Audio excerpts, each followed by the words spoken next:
Hey y'all. So I just got back from 3 weeks in Fiji, as many of you know, and what an amazing journey it was.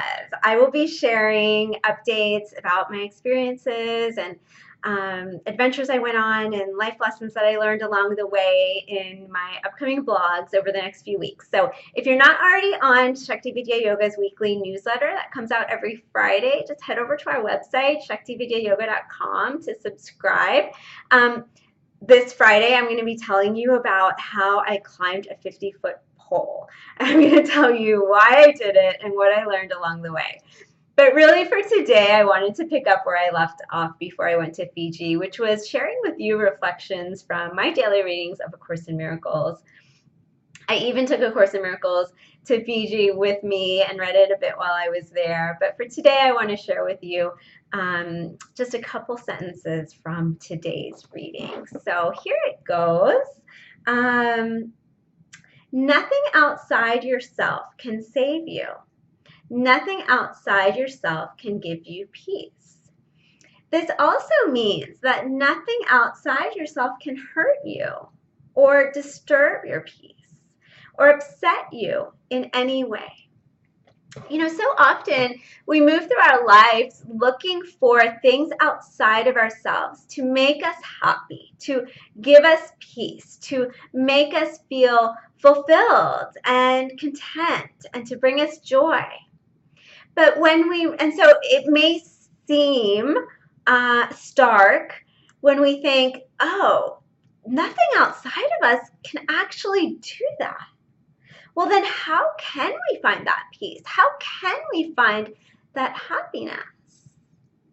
Well, the reality is that when we realize that nothing and no one outside of ourselves can give us that sense of happiness or peace, well, that also means that no one can make us upset. No one can disturb our peace of mind. It means that we are in charge of our own emotional state. It means that if that peace, if that happiness is not found somewhere outside of ourselves, well then, where is it? It's here. It's within each and every single one of us. And that is so empowering.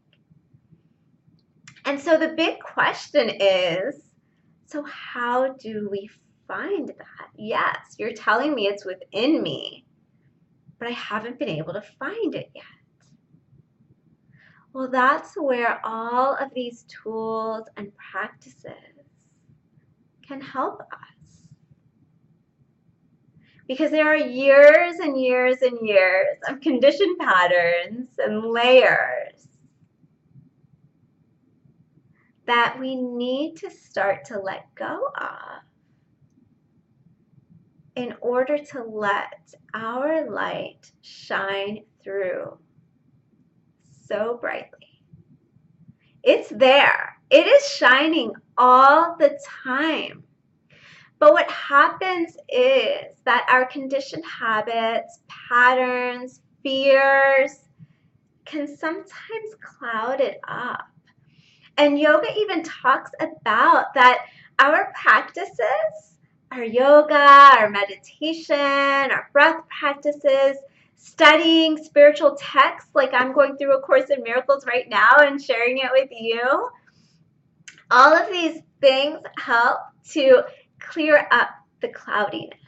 So yoga talks about like the mind is like a mirror or a lake, and when you look in at your reflection in kind of a muddy lake, or a lake that's been stirred up, or a mirror that's been clouded over, right? The image is blurry, it's cloudy, right? Because it's just the reflection.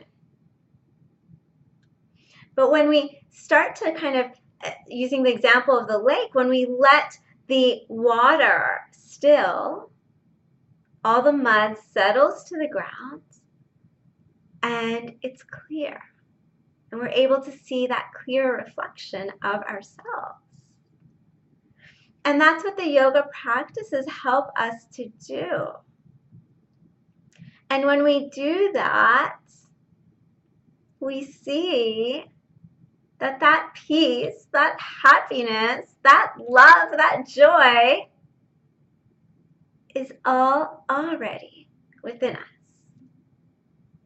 And the more we do that, the more consistently we do our practices, the more often we're able to tap into that space until we are just consistently living, moving, and breathing from that space of that love, peace, joy that is already within us.